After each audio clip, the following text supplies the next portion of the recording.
এতিয়া দিল্লীৰ দশা হৈছে গুৱাহাটীৰ ভয়ংকৰ বায়ু প্ৰদূষণৰ কবলত পৰিছে গুৱাহাটী মহানগৰ বিগত কিছুদিনৰ পৰা ক্ৰমান্বয়ে অৱনমিত হৈছে গুৱাহাটীৰ এয়াৰ কোৱালিটি ইনডেক্স যাৰ ফলত বৃদ্ধি পাইছে শ্বাস প্ৰশ্বাসজনিত ৰোগ ধূলিৰে ধূসৰিত পৰিৱেশে জনস্বাস্থ্যৰ প্ৰতি কঢ়িয়াইছে ভাবুকি অবাধ পাহাৰ খনন বন ধ্বংস যধেমধে চলা অত্যাধিক নিৰ্মাণ কাৰ্য তথা বাহন চলাচলৰ সংখ্যা ক্ৰমাৎ বৃদ্ধি পোৱাৰ ফলত অধিক প্ৰদূষিত হৈ পৰিছে গুৱাহাটীৰ বায়ুমণ্ডল এনে পৰিস্থিতিৰ সৈতে কেনেদৰে মোকাবিলা কৰিব আপুনি কি কয় চিকিৎসক আৰু বিজ্ঞানীসকলে তেওঁলোকৰ মতামত আগবঢ়াম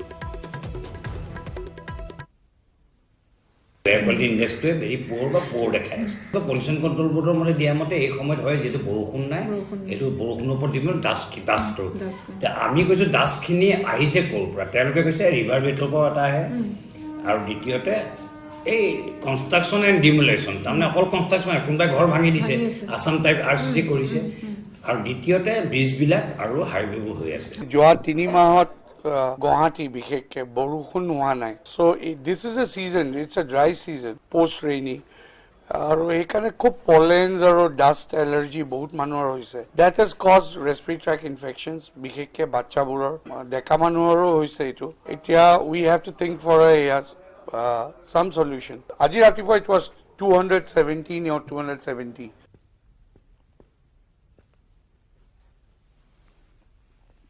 গুৱাহাটীত ভয়ংকৰ প্ৰদূষণৰ ইয়া খবৰ নিম্ন এয়াৰ কোৱালিটি ইনডেক্স 1 ফেব্ৰুৱাৰীত কিমান আছিল 268 আছিল যাক প'ৰ বুলি কোৱা হৈছে 2 ফেব্ৰুৱাৰীত আছিল 273 সেয়া অতি প'ৰ 3 ফেব্ৰুৱাৰীত 264 আছিল আৰু এয়া হৈছে গুৱাহাটীৰ এয়াৰ সূচাংক বা বায়ু প্ৰদূষণৰ সূচাংক এয়াৰ কোৱালিটি ইনডেক্স 4 ফেব্ৰুৱাৰীত 297 আছিল ক্ৰমান্বয়ে প্ৰদূষণ যে বৃদ্ধি পাইছে সি উল্লেখ কৰিছে আৰু 5 ফেব্ৰুৱাৰীত ই অতিমাত্ৰা গতিত গ'ল 304 লৈ বৃদ্ধি পালে যাক ভেৰি প'ৰ বুলি কোৱা হয় 6 ফেব্ৰুৱাৰীত 337 পালেগৈ প্ৰদূষণৰ মাত্ৰা 7 ফেব্ৰুৱাৰীত প্ৰদূষণৰ মাত্ৰা পালেগৈ 306 8 ফেব্ৰুৱাৰীত 251 অলপ নামিছিল 9 ফেব্ৰুৱাৰীত 172 হৈছিল পুৱা 10 বজাত অৰ্থাৎ আজিৰ কথা আমি কৈ আছোঁ পুৱা 10 বজাৰ পৰা 11 বজাৰ ভিতৰত 172 হৈ আছে কিন্তু বিয়লিৰ ভাগলৈ লক্ষণীয় হ'ব কি হয় কাৰণ কালি আমি দেখিবলৈ পালোঁ এই বায়ু প্ৰদূষণৰ মাত্ৰা বৃদ্ধি পালে ধূলিৰে ধূসৰিত হৈ পৰিল গুৱাহাটী মহানগৰী আৰু তাৰ পাছত আজি এতিয়ালৈকে এয়াৰ কোৱালিটি ইনডেক্স গুৱাহাটী মহানগৰীৰ 172 হিচাপে বিবেচিত হৈ আহিছে পৰৱৰ্তী সময়ত আমি লক্ষ্য ৰাখিম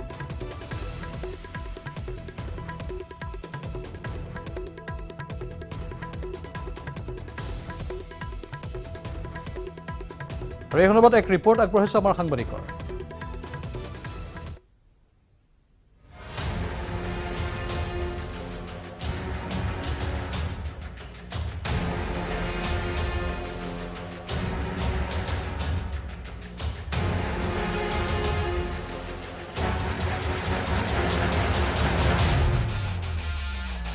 ডাঙৰীয়া প্ৰথমতে স্বাগতম জনাইছোঁ এটা ডাঙৰ প্ৰশ্ন নিশ্চয়কৈ এই মুহূৰ্তত সকলোৱে যিখিনি ওলাই আহিছে মাস্কো পৰিধান তেওঁলোকে কৰিছে কিন্তু সকলোৰে মনত সেই প্ৰশ্নটো উদয় হ'ব যে ইয়াক কিমান দূৰ আমাৰ বাবে সম্ভৱপৰ ওলাই যাব লাগে নেকি নহয় এতিয়া এই পৰিস্থিতিত মানে যদি বিশেষ ইমাৰ্জেঞ্চি কাম নাথাকে তেতিয়াহ'লে বাহিৰ ওলাব নালাগে আৰু বাহিৰ ওলালেও মাস্কখন ব্যৱহাৰেই কৰিব লাগিব কাৰণ ইমান ধূলি প্ৰদূষণ হৈছে আৰু যিহেতু ড্ৰাই ছিজন চলি আছে বৰষুণ অহা নাই গতিকে যিমান সম্ভৱ পাৰে ঘৰৰ ভিতৰত থকাটোৱে মানে তেওঁলোকৰ কাৰণে মই আহ্বান জনাম আৰু যদি কিবা কাৰণত ইমাৰ্জেঞ্চি অৱস্থাত আহিব লাগে বা কৰ্মৰত অৱস্থা থাকে মাস্কখন যাতে ব্যৱহাৰ কৰে মাস্কখন লাগে অৰ্থাৎ মাস্ক এটা কিন্তু তাৰ কাম এতিয়াও আছে সেয়া কৰোণাই হওক বা তাৰ পাছৰ পৰ্যায়ৰ হওক আৰু এটা ডাঙৰীয়া এই মুহূৰ্তত কেনেকুৱা ধৰণৰ বেমাৰসমূহ হ'ব পাৰে যিসমূহ বেমাৰ আমি ক'ব পাৰোঁ যে এই ধূলিত ওলাই গৈছিলোঁ সেইকাৰণে বেমাৰ হ'ব পাৰে এইটোতো মানে সৰ্বজন বিদিত এইটো মানে কি হয় ডাষ্ট এলাৰ্জি যিটো হয় তাৰমানে ৰেছপিৰেটৰী প্ৰব্লেম উশাহ নিশাহত দিগদাৰী পায় এতিয়া আমি দিন ওলাই গ'লোঁ ওলাই অহাৰ পিছত ঘৰত যোৱাৰ সময়ত আমি উশাহ নিশাহত কষ্ট পাওঁ গতিকে ডাষ্ট এলাৰ্জি বেছিকৈ হয় আৰু শ্বাস প্ৰশ্বাসজনিত কাৰণৰ বেমাৰে প্ৰথম ডাষ্ট পলিউশ্যনৰ কাৰণে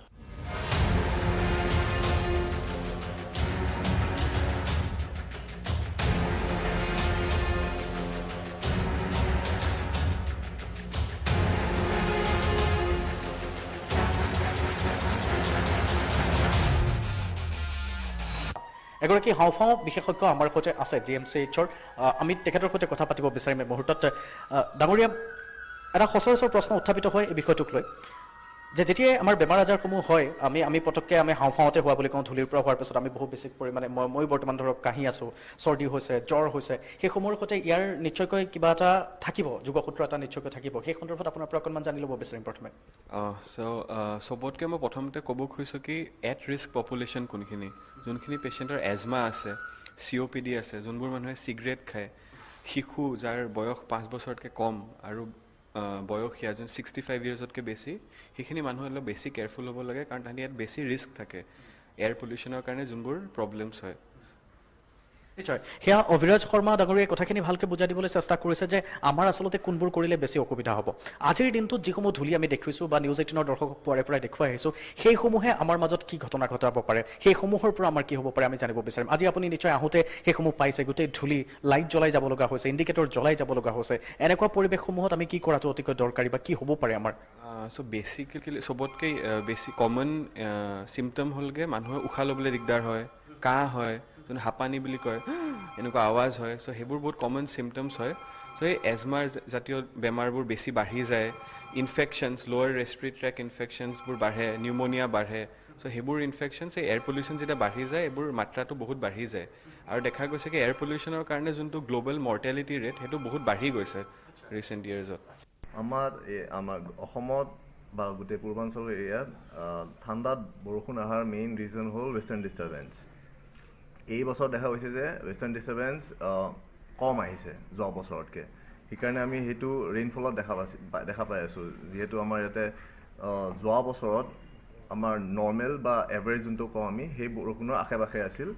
এই বছৰ ভালেখিনি কম বৰষুণ হৈছে, কাৰণ আমি ৱেষ্টাৰ্ণ ডিষ্টাৰ্বেঞ্চ বেছি পোৱা নাই আমাৰ অসম মানে পূৰ্বাঞ্চল এৰিয়াৰ ওপৰত। সেইটো এটা ৰিজন হ'ল যে এইবাৰ আমি বৰষুণ কম পোৱা নাই। কাৰণ আমি গুৱাহাটীত বৰ এটা বেছি ৱেডাৰ চেঞ্জ দেখা নাপাম। ধূলাটো থাকিবই, যিহেতু ইমান কনষ্ট্ৰাকশ্যনো চলি আছে আৰু মটৰ ভেহিকেলো বহুত বেছি হৈছে। আৰু আপাৰ আছামত আমি 2 এঠাইত বৰষুণৰ আশা কৰিছোঁ, যিহেতু অৰুণাচলত বৰষুণ হৈ আছে। চ' তাৰে এফেক্ট অলপ আপাৰ আছামত দেখা পাম আমি।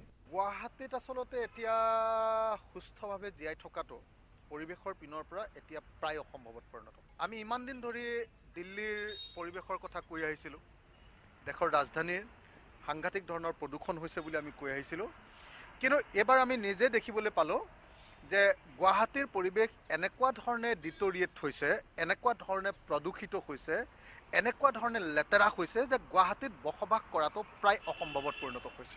গুৱাহাটীৰ গোটেই যিমানবিলাক গছ গছনি আছে নহয়, গছ গছনিবিলাক চালেই দেখিবলৈ পাব যে গছ গছনিৰ পাতবিলাক এতিয়া মানে ধূলি, বালি আৰু মানে যিটো কি কয় পেট্ৰল ডিজেলৰ যিটো আপোনাৰ ধোঁৱা, সেই ধোঁৱাৰে পূৰা পোত খাই গৈছে। আপুনি গছৰ পাতখিনি চালে দেখিবলৈ পাব যে গুৱাহাটীত মানুহ থাকিব পৰা পৰিৱেশ নাই। গুৱাহাটীত আনহাতে কি কৰিছে, এতিয়া ড্ৰেইনৰ মানে এই বোকাবিলাক বাহিৰলৈ উলিয়াইছে, ড্ৰেইনৰ জাবৰবিলাক বাহিৰলৈ উলিয়াইছে, তাৰপিছত সেইবিলাক পেলাই থৈ দিছে, সেইবিলাক শুকাই গোটেই ধূলিত মিহলি হৈ গৈছে আৰু চাৰিওফালে মানুহ বসবাস কৰিব নোৱাৰা পৰিস্থিতিৰ সৃষ্টি হৈছে। জাবৰ নিষ্কাশনৰ ব্যৱস্থা নাই, না ভৰলু চাফা কৰাৰ ব্যৱস্থা কৰা হৈছে সঠিকভাৱে, না ভৰলুক সৌন্দৰ্যকৰণ কৰাৰ ব্যৱস্থা কৰা হৈছে, না অন্যান্য ধৰণে গুৱাহাটীখনক পৰিৱেশসন্মত কৰি ৰখাৰ ব্যৱস্থা গ্ৰহণ কৰা হৈছে। আৰু বাতৰিত পুনৰ সময় হ'ল বাণিজ্যিক বিৰতিৰ। কেৱল ষ্ট্ৰং নহয়, মাইথান ষ্ট্ৰং, মাইথান ষ্টীল, নিৰ্মাণৰ মানদণ্ড।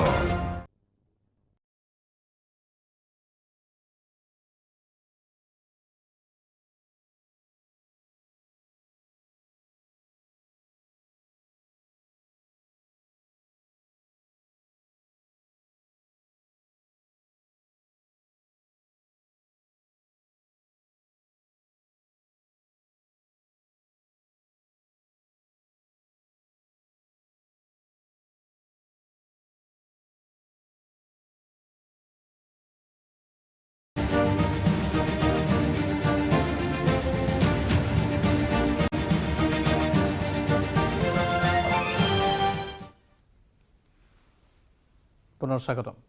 নগাঁৱৰ ঢিংগেটত আৰক্ষীৰ অভিযান চলিল। উদ্ধাৰ হ'ল 35 লাখ টকাৰ জাল নোট। আৰক্ষীৰ জালত জাল নোট সৰবৰাহত জড়িত 2 যুৱক। ধৃত জৰিয়াৰ চৰাফত আলী আৰু বটদ্ৰৱাৰ নুৰ হুছেইন। ASP ৰূপজ্যোতি কলিতাৰ নেতৃত্বত এই অভিযান চলিছিল। নগাঁৱৰ ঢিংগেটৰ খবৰ, য'ত আৰক্ষীয়ে অভিযান চলায়। উদ্ধাৰ হয় ৩৫ লাখ টকাৰ জাল নোট। আৰক্ষীৰ জালত জাল নোট সৰবৰাহত জড়িত 2 যুৱক, ধৃত জুৰিয়াৰ ছৰাফত আলী আৰু বটদ্ৰাৰ নুৰ হুছেইন। ASP ৰূপজ্যোতি কলিতাৰ নেতৃত্বত চলিছিল অভিযান।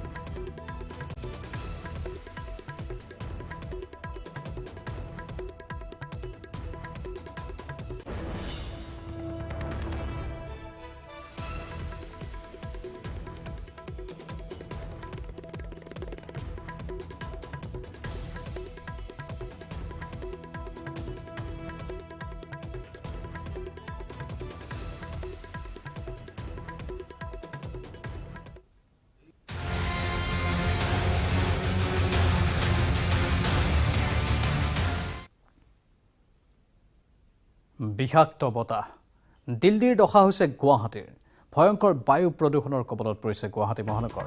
বিগত কিছুদিনৰে পৰা ক্ৰমান্বয়ে অৱনমিত হৈছে গুৱাহাটীৰ এয়াৰ কোৱালিটি ইণ্ডেক্স, যাৰ ফলত বৃদ্ধি পাইছে শ্বাস প্ৰশ্বাসজনিত ৰোগ। ধূলিৰে ধূসৰিত পৰিৱেশে জনস্বাস্থ্যৰ প্ৰতি কঢ়িয়াইছে তীব্ৰ ভাবুকি। অবাধ পাহাৰ খনন, বন ধ্বংস, যধে-মধে চলা অত্যধিক নিৰ্মাণ কাৰ্য তথা বাহন চলাচলৰ সংখ্যা ক্ৰমাৎ বৃদ্ধি পোৱাৰ ফলত অধিক প্ৰদূষিত হৈ পৰিছে গুৱাহাটীৰ বায়ুমণ্ডল। এনে পৰিস্থিতিৰ সৈতে কেনেদৰে মোকাবিলা কৰিব আপুনি? কি কয় চিকিৎসক আৰু বিজ্ঞানীসকলে? তেওঁলোকে এটাই মত পোষণ কৰিছে যে সাৱধানতাৰ বাহিৰে উপায় নাই আৰু চৰকাৰে যথোচিত পদক্ষেপ গ্ৰহণ কৰিব লাগে। এজমা বা হাঁপানী ৰোগীসকল এই পৰিস্থিতিৰ ফলত অধিক প্ৰভাৱান্বিত হ'ব। প্ৰথমেই চিকাৰ হ'ব পাৰে শ্বাসজনিত ৰোগত। এজমা ৰোগীৰ বাবে ভয়ংকৰ এক দিন এইকেইটা দিন। হৃদৰোগীৰ বাবেও ই হ'ব পাৰে বিপদজনক। হাওঁফাওৰ ক্ষতিসাধন কৰিব পাৰে। স্বাস্থ্যৱান লোকো উশাহ নিশাহ লোৱাত কষ্ট পাব পাৰে। ধূলিৰ বাবে হ'ব পাৰে ডাষ্ট এলাৰ্জি। ছালৰ ৰোগত ভুগিব পাৰে লোক। পানী লগা, কাহ আদি ৰোগত ভুগিব পাৰে। এমফিছেমা, ষ্ট্ৰোক, লাং কেঞ্চাৰ, ব্ৰেষ্ট কেঞ্চাৰ, COPD-টো আক্ৰান্তৰ আশংকা, লিউকেমিয়া হোৱাৰো আশংকা কৰা হৈছে। এয়া হৈছে চিকিৎসকৰ মতামত। সেয়েহে সকলো সাৱধান হ'ব লাগে বুলি কোৱা হৈছে আৰু বাহিৰলৈ ওলালে মাস্ক পৰিধান কৰিব লাগে বুলিও বিশেষজ্ঞসকলে মত পোষণ কৰিছে। আৰু 5 বছৰৰ তলৰ শিশুসকলক পৰাপক্ষত ঘৰৰ বাহিৰলৈ উলিয়াই আনিব নালাগে। আমি পুনৰ কৈছোঁ, প্ৰথমে চিকাৰ হ'ব পাৰে শ্বাসজনিত ৰোগৰ এনে পৰিস্থিতিত। এজমা ৰোগীৰ বাবে এই দিনকেইটা হৈছে ভয়ংকৰ। হৃদৰোগীৰ বাবেও ই বিপদজনক। হাওঁফাওৰ ক্ষতিসাধন কৰিব পাৰে। স্বাস্থ্যৱান লোকো উশাহ নিশাহ লোৱাত অসুবিধাৰ সন্মুখীন হ'ব পাৰে। ধূলিৰ বাবে হ'ব পাৰে ডাষ্ট এলাৰ্জি। ছালৰ ৰোগত ভুগিব পাৰে লোক। পানী লগা, কাহ আদি ৰোগতো ভুগিব পাৰে। এমফিছেমা, ষ্ট্ৰোক, লাং কেঞ্চাৰ, ব্ৰেষ্ট কেঞ্চাৰ, COPD-টো আক্ৰান্তৰ আশংকা কৰিব পাৰে। এয়া হৈছে ভয়ংকৰ প্ৰদূষণ। 1 ফেব্ৰুৱাৰীত এই পৰিসংখ্যা আছিল 268, যাক কোৱা হয় এয়াৰ কোৱালিটি ইণ্ডেক্স। 2 ফেব্ৰুৱাৰীত হৈছিল 273, 3 ফেব্ৰুৱাৰীত হৈছিল 264, 4 ফেব্ৰুৱাৰীত বাঢ়ি 297 হৈছিল, 5 ফেব্ৰুৱাৰীত 304 হৈছিল। গুৱাহাটী পৌৰ নিগমে এই ক্ষেত্ৰত কেনেধৰণৰ পদক্ষেপ গ্ৰহণ কৰিব বা সংশ্লিষ্ট বিভাগসমূহে এই বিষয়টো কেনেধৰণে চাইছে তাৰ ওপৰতো আমি কথা পাতিম বিভিন্নজনৰ সৈতে। ভাষ্য আহি আছে মৃগেন শৰণীয়াৰ, শুনাব বিচাৰিছোঁ। ধূলি যেন বাহিৰত নাযায় সেই যেন ব্যৱস্থা গ্ৰহণ কৰিব দিছোঁ। আৰু ইতিমধ্যে যোৱাকালি ৰাতিৰ পৰা আমি ৰাস্তাবিলাকৰ মেইন ৰোডবিলাকৰ স্কুলসমূহৰ আমি আমাৰ যি পানী গাড়ী আছে, GMC যিটো আমি খোৱা পানী গাড়ী দিওঁ, সেই খোৱা পানীৰে আমি পানী ইতিমধ্যে ৰাস্তাত মাৰাৰ ব্যৱস্থা গ্ৰহণ কৰিছোঁ। আজি ৰাতিপুৱা আমি আমাৰ উপায়ুক্ত ডাঙৰীয়া পল্লৱ জা ডাঙৰীয়াৰ লগত আমি কথা পাতিছোঁ আৰু তেখেতক ফায়াৰ ব্ৰিগেডেদি গোটেই যি আমাৰ গছ গছনি আছে বা তেনেধৰণৰ, কাৰণ ফায়াৰ ব্ৰিগেডৰ যিটো পানী সেইটো বহুত ইফেক্টিভ হ'ব। তো সেইকাৰণে সেইটো দি আমি পানী মাৰাৰ কাৰণে তেখেতক আমি আহ্বান জনাইছোঁ। আৰু ইতিমধ্যে তেখেতে ফায়াৰ ব্ৰিগেডৰ লগত যোগাযোগ কৰিছে। চাগে অহা দিনত তেওঁ চাগে মানে আজি আগতীয়াকৈ মাৰিব চাগে। তো সেইজনত আমি পৰিৱেশ মানে ভালকৈ ৰখাৰ কাৰণে ব্যৱস্থা গ্ৰহণ কৰিছোঁ।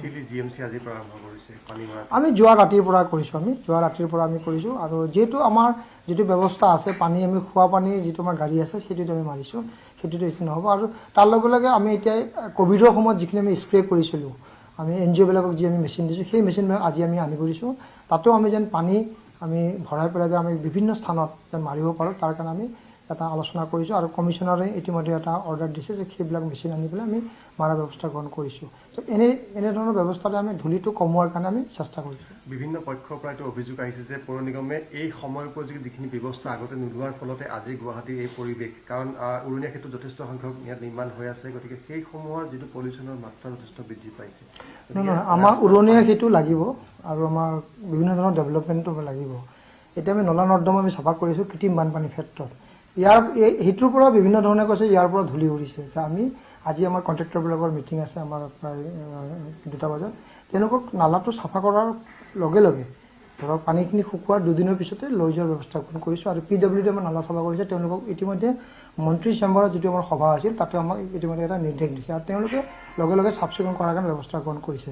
আৰু ধৰক এইটো এটা প্ৰাকৃতিক এটা পৰিৱেশ ধৰণৰ তেনেকৈ এটা দুৰ্যোগ নিচিনা আহিছে, সেইটোৰ প্ৰতি মোকাবিলা কৰাৰ কাৰণে আমিও চেষ্টা কৰিছোঁ। আৰু যিহেতু কনষ্ট্ৰাকশ্যনটো আমাক লাগিব, আৰু এই সময়খিনি কনষ্ট্ৰাকশ্যন কৰাৰ এটা সময় য'ত আমাৰ বৰষুণ নাথাকে, বেছিকৈ কাম কৰাৰ সুবিধা হয়, তো সেইকাৰণে সেইখিনি কাম হৈছে। আৰু গোটেইখিনি কাম, আৰু যিহেতু যদি বেছি অতিমাত্ৰা হয় তো নিশ্চয়কৈ কনষ্ট্ৰাকশ্যন বন্ধ কৰি দিব লাগিব, ব্ৰিজ বনোৱা বন্ধ কৰিব 2 দিনমান, তেনেধৰণৰ ব্যৱস্থা গ্ৰহণ কৰিলে নিশ্চয়কৈ সেইটো আমি পৰিত্ৰাণ পাম। সেই ধৰণৰ ব্যৱস্থা কৰাৰ কাৰণে ইতিমধ্যে আমি কনষ্ট্ৰাকশ্যন যিবিলাক প্ৰাইভেট কনষ্ট্ৰাকশ্যন হৈ আছে সেইবিলাক যেন ঢাকি পেলাই ধূলি যেন সৃষ্টি নহয়, সেইখিনি ব্যৱস্থা কৰাৰ কাৰণে ইতিমধ্যে আমি নটিচ কৰিছোঁ। GST ইতিমধ্যে আজি দেখা পোৱা গৈছে পানী মাৰিছে, গতিকে ৱাৰ্ডসমূহৰ ভিতৰলৈকেও আপোনালোকে পাৰিষদসকলক ক'ব যাব। সেই পাৰিষদসকলক ক'লেও পানীটো আমিয়ে দিব লাগিব, আৰু এইটো কিন্তু আমি খোৱা পানী মাৰি আছোঁ, কাৰণ আমাৰ এইটো ভাল পানী মাৰি আছোঁ, আৰু পানীও আমি ৰাইজক দিব লাগিব। তো 2টা পক্ষ আমি চাব লাগিব। সেইকাৰণে আমি যিবিলাক ক'ভিডৰ সময়ত যিবিলাক স্প্ৰে কৰা হৈছিলে সেই স্প্ৰে মেচিনবিলাক আনি তো সেইবিলাক ৱাৰ্ডে গ'লে আমাৰ কাউন্সিলৰসকলে মাৰিব পাৰিব বা দেখাই দিব লাগিব। তো বিভিন্ন ধৰণৰ এতিয়া মানে প্ৰথম পৰ্যায়ত আমি মেইন ৰোডত মাৰাৰ বাবে ব্যৱস্থা গ্ৰহণ কৰিছোঁ, আৰু DCৰ লগত যিটো আমি কথা আলোচনা কৰোঁ, যদি ফায়াৰ ব্ৰিগেডে মাৰি দিব পাৰে তো নিশ্চয়কৈ সেইখিনি আমি গোটেইখিনি জেগাত আমি মাৰিবলৈ সক্ষম হ'ম। অন্যতম প্ৰসংগ, আজিৰ পৰা পিতৃ মাতৃ বন্দনা দিৱস আৰম্ভ হৈছে ৰাজ্য চৰকাৰৰ কৰ্মচাৰীসকলৰ কাৰণে, গতিকে পৌৰ নিগমৰ কৰ্মচাৰীসকলকো তেনেকুৱা ধৰণৰ ছুটী মঞ্জুৰ কৰিছে নেকি? যিহেতু এটা ইমাৰ্জেঞ্চি ডিপাৰ্টমেণ্ট, গতিকে সকলো কৰ্মচাৰীক নিশ্চয়কৈ নোৱাৰিব, তথাপিও এই বিষয়টোক লৈ কি ক'ব? নাই, ইয়াতে আমাৰ যিহেতু পিতৃ মাতৃ সেৱাটো কৰাটো অত্যন্ত দৰকাৰী, আৰু চৰকাৰে এইটো ব্যৱস্থা গ্ৰহণ কৰিছে। আমাৰ গুৱাহাটী পৌৰ নিগমৰ যিখিনি কৰ্মচাৰীয়ে যদি বিচাৰিছে যে নিশ্চয়কৈ আমি দিম, আৰু এইটো কেজুৱেল লিভটো ল'ব পাৰে, যদি দিয়াৰ ব্যৱস্থা কৰোঁ। আৰু এইটো ক্ষেত্ৰত সংগতি ৰাখি যদি মানে ধৰক এতিয়া যিহেতু এটা গুৱাহাটী পৌৰ নিগমৰ যিখিনি জৰুৰীকালীন ব্যৱস্থাত আমি থাকোঁ, তো সেইকাৰণে সেইটো যদি কোনোবাই আজি ল'লে কোনোবাই কালি ল'লে সেনেকৈ যদি মিলাই পেলাই কামটো কৰিব পাৰে তো নিশ্চয়কৈ ল'ব পাৰিব।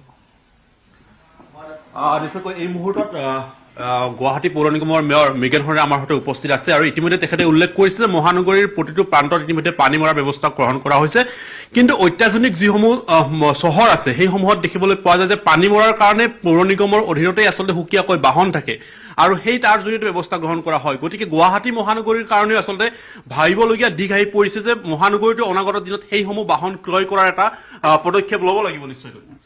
হয়, নিশ্চয়কৈ যিটো ব্যৱস্থা আমাৰ আছে, আমাৰ খোৱা পানীৰ টেংকি আছে, সেইটো আমি পানী চাপ্লাই আমি ৰাইজলৈকে দিওঁ। আৰু যিহেতু এনেধৰণৰ যদি চিটুৱেশ্যনটো আহে তেতিয়া নিশ্চয়কৈ আমি সেইধৰণৰ ব্যৱস্থা গ্ৰহণ কৰিব লাগিব।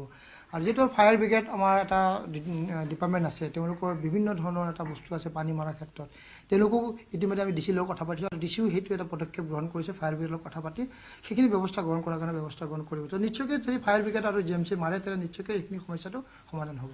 এটা কথা হ'ব পাৰি যে এইটো এটা পূৰ্বানুমান কৰিব পাৰি, গুৱাহাটী মহানগৰীৰ যিখন প্ৰতিচ্ছবি সেইখনক লৈ এটা পূৰ্বানুমান কৰিব পাৰি যে এনেকুৱা এটা পৰিৱেশ পৰিস্থিতি হ'ব পাৰি, আৰু যিটো কথা ইতিমধ্যে অসম প্ৰদূষণ নিয়ন্ত্ৰণ পৰিষদে আমাক পূৰ্বতে প্ৰকাশ কৰি আহিছিলে, আৰু সেই বিষয়টো আপোনালোকক অৱগত কৰা বুলি কৈছিলে, আচলতে কৰিছিলে নে পূৰ্বতে এনেকুৱা ধৰণৰ পৰিৱেশ হ'ব বুলি, বা তাৰ কাৰণে আপোনালোকে পানী মাৰিব লাগিব এনেকুৱা ধৰণৰ ব্যৱস্থা ল'ব লাগিব বুলি আপোনালোকক জনোৱা হৈছিলে নে? নাই, তেনেধৰণৰ একো আমি গম পোৱা নাই, যদি কমিশ্যনৰ লেভেলত দিছে মই নাজানো, কিন্তু আমাৰ তাতে কোনো ধৰণৰ কাগজ অহা নাই। আৰু পূৰ্বানুমান এইটো পলিউশ্যন কণ্ট্ৰল বৰ্ডে যদি কৰিছে নে নিশ্চয়কৈ আমাক আগতীয়াকৈ জনাব লাগিছিলে, যদি জনাইছে আৰু সেইকাৰণে আমি ব্যৱস্থা গ্ৰহণ কৰিলোঁ হয়, যদি জনোৱা নাই মোক তেতিয়াহ'লে আমি এইটো গম পোৱা নাই, আৰু মোৰ অফিচলৈকে অহা নাই। যদি কমিশ্যনৰ লেভেলত আহিছে মই নাজানো, তেনেহ'লে কমিশ্যনৰ ব্যৱস্থা গ্ৰহণ কৰিব লাগিছে, বা কমিশ্যনে আমাকো জনাব লাগিছিল যে আমি সেই ধৰণৰ ব্যৱস্থা এটা আহিবলৈ গোটেই ৱাৰ্ডৰ ব্যৱস্থা গ্ৰহণ কৰিব লাগে। আৰু এই ধৰণৰ যদি ব্যৱস্থা আহিছে পলিউশ্যন কণ্ট্ৰল বৰ্ডে কাগজে পত্ৰটো দিলে হয় তো নিশ্চয়কৈ আমি গম পালোঁ। মানে দুটা বিভাগৰ আচলতে যি ধৰণৰ আচলতে মিল হ'ব লাগিলে ৰাজ্য চৰকাৰৰ তৰফৰ পৰাই হওক, প্ৰশাসন, গুৱাহাটী পৌৰ নিগম, GMDA আৰু অসম প্ৰদূষণ নিয়ন্ত্ৰণ পৰিষদ, এই যিটো একাকাৰ হৈ যিটো মহানগৰীৰ প্ৰদূষণ ৰোধৰ কাৰণে যিটো পদক্ষেপ ল'ব লাগে তাত আচলতে ক'ৰবাত নহয় ক'ৰবাত সুৰুঙা ৰৈ গ'ল। সেইটো কথা নহয়, পলিউশ্যন কণ্ট্ৰল বৰ্ডৰ আমি বিভিন্ন ধৰণৰ কাম কৰিছোঁ, আৰু তেওঁলোকে চাগে সেইটো পূৰ্বানুমান কৰাৰ ক্ষেত্ৰত আমাকো জনোৱাটো তেনেকৈ ধৰণৰ ভবা নাছিল বা দিছে যদি নাজানো। তো এনেধৰণৰ তেওঁলোকে যদি আমাক এলাৰ্ট কৰি দিলে নিশ্চয়কৈ আমি সেই ধৰণৰ ব্যৱস্থা কৰোঁ। আৰু তাৰ আগতো আমি DC ডাঙৰৰ লগত কথা পাতিছোঁ, DCকো জনাব পাৰিলোঁ, DCও তেনেধৰণে কৰিব পাৰিলোঁ হয়।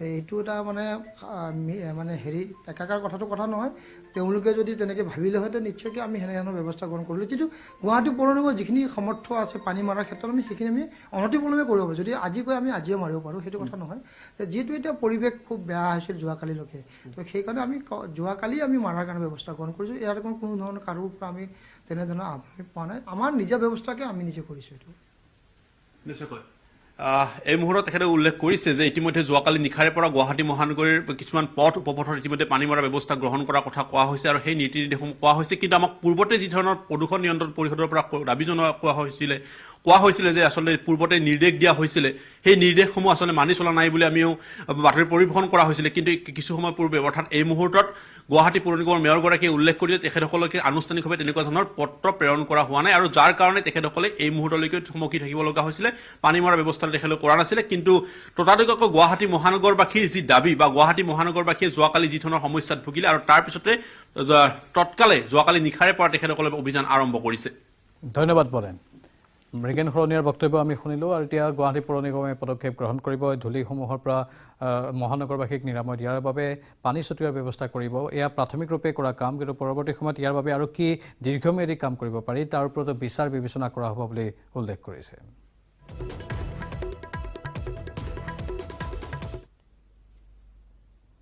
ইয়াৰ লগে লগে সময় হৈছে এতিয়া বাতৰি পৰা বিদায় লোৱাৰ নমস্কাৰ